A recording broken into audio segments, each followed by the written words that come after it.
పెట్టుకోండి ఇస్తాం. గొడవకి వచ్చారు మీరు? మీరు ఆడవాళ్ళు నెట్టేదని మీరు ఎవరు నెట్టారు? మీరే నెట్టారు. మీరు కోర్టులో చూడండి. అంటే మీరు పోలీస్ స్టేషన్ కి వచ్చేయండి. పోలీస్ స్టేషన్ రివాల్వ్ చేయడానికి వచ్చాను. పోలీస్ స్టేషన్ కి మీరు రివాల్వ్ చేసి రివాల్వ్ చేయడానికి వచ్చారా? పోలీస్ స్టేషన్ పెద్ద కలుస్తున్నారంటే పోలీస్ స్టేషన్ కి ఏదంటే రిప్రజెంటేషన్ ఇవ్వండి, వెళ్ళండి. మాకు సీసీటీవీ ఫుటేజ్ ఆ రోజు రాత్రి 1:30 దాకా కంప్లైంట్ చేయండి. మాపై చాలా మంది అధికారులు కంప్లైంట్ చేయండి. నాకు అది ఇవ్వండి. ముందు ఏమి ఇవ్వాలి? 1:30 దాకా వచ్చిన అది ఎవరో రిప్రజెంటేషన్ ఇవ్వండి, ఇస్తారు. రిప్రజెంటేషన్ ఇప్పుడే ఇస్తామండి. ఇవ్వండి, ఇవ్వండి, కంప్లైంట్ చేయండి, అది ఇస్తారు. ఆడవాళ్ళు నెట్టేది రివాల్వ్ చేయడానికి వచ్చారా మీరు? మిమ్మల్ని నిలదీస్తే రివాల్వ్ చేసినట్ట వచ్చారా? రివాల్వ్ కాదు ఇది. లాయర్ గా వచ్చారు, లాయర్ గా వచ్చారు. మీరు ఏదంటే రిప్రజెంటేషన్ ఇవ్వండి, ఏదైనా ఉంటే మేము ఆన్సర్ ఇస్తాం. మా మొబైల్ మీరు మొబైల్ తీసుకొచ్చి అలా తీసుకొచ్చి పోలీస్ స్టేషన్ అనుకున్నారు, ఏమనుకున్నారు? పోలీస్ స్టేషన్ మీ ఇష్టం వచ్చినట్టు చేస్తారా? మీరు అరవద్దండి ఎస్ఐ గారు.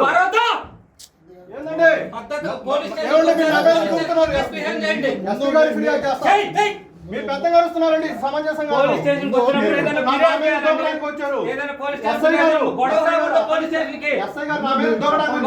ఫోన్ తీసుకోమన్నాను కదా, తీసుకోవద్దు. ఎస్ఐ గారు మీరు నా మీద దూకడానికి పోలీస్ స్టేషన్ అనుకున్నారు, ఏమనుకున్నారు? పోలీస్ స్టేషన్ మీ ఇష్టం వచ్చినట్టు చేస్తారా? మీరు అరవద్దండి ఎస్ఐ గారు.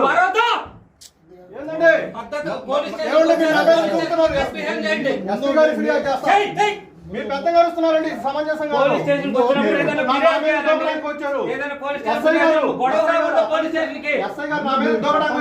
ఫోన్ తీసుకోమన్నాను కదా, తీసుకోవద్దు.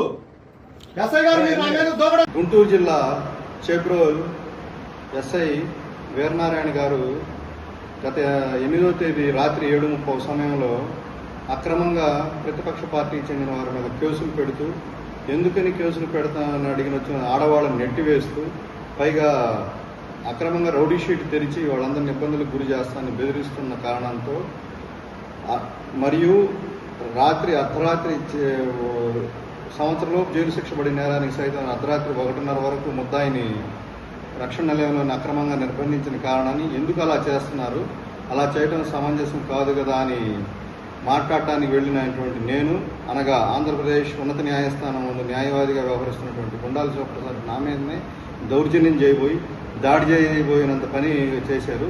ఇది ఇలా సమంజసం కాదు, మీ మీద పై అధికారులకు ఉన్నతాధికారులకు తెలియజేస్తాను అన్నప్పటికీ కూడా నువ్వు జైలు చేసుకో, నీ ఇష్టం వచ్చింది చేసుకో, నన్ను ఎవరు ప్రశ్నించడానికి వీల్లేదు, పోలీస్ స్టేషన్లో నేను ఇలాగే ఉంటాను, నన్ను ఎవరు నిలదీయడానికి వీల్లేదన్నారు. నేను దాన్ని తీవ్రంగా ఖండించి నేను నిలదీస్తూనే ఉంటాను.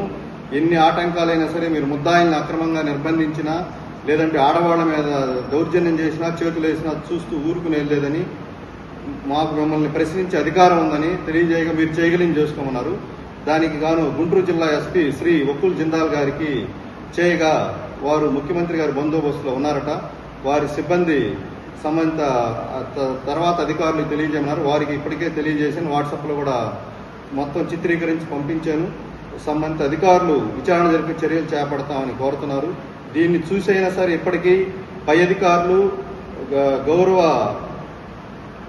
ముఖ్యమంత్రి వర్యులు, ఉప ముఖ్యమంత్రి వర్యులు చూసి న్యాయవాదుల మీదనే దాడి చేయబోయి, ఎవరైతే ప్రశ్నిస్తారో నిలదీస్తారో అమాయకుల తరపున, బాధితుల తరపున వాదించడానికి వచ్చిన వాళ్ళని సైతం ఇలా వ్యవహరిస్తారని ఊహించలేదు. దీనికి తక్షణమే స్పందించి సంబంధిత ఎస్ఐ మీద చట్ట ప్రకారం చర్యలు చేపట్టవలసిందిగా కోరుతున్నాం. అలాగే ఏఎస్ఐ గారు, హెడ్ కానిస్టేబుల్, ఇంకొక 2 కానిస్టేబుల్, 5గురు మొత్తం ఎస్ఐకి మద్దతుగా నిలబడి దౌర్జన్యం చేసేప్పుడు అండగా నిలబడ్డారు. ఫోను వీడియో రికార్డింగ్ చేయబోతున్న నా సహచర న్యాయవాది ఫోన్ కూడా లాక్కోబోయారు.